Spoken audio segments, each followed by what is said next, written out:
He seemed normal, polite, quiet. But behind those calm eyes lived one of the most horrifying killers in American history. Tonight, we delve into the dark story of the man they called the Milwaukee Cannibal, Jeffrey Dahmer. Between 1978 and 1991, Jeffrey Dahmer murdered 17 young men and boys.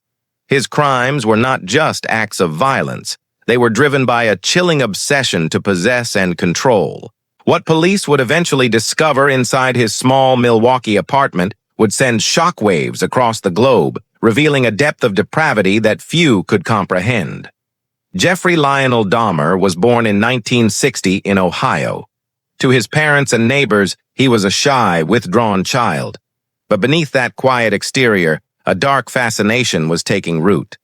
He developed an early obsession with death, collecting roadkill and dissecting the animals he found.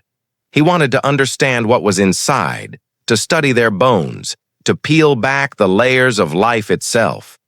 It was a macabre hobby that started with animals, but it was a terrifying omen of what was to come.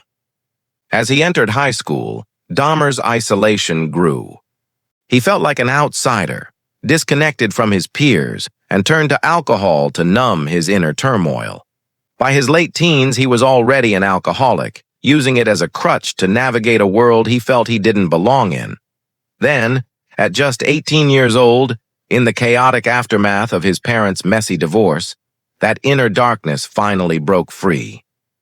He committed his first murder. His victim was a young hitchhiker named Stephen Hicks. Dahmer invited him back to his family's home for a few drinks.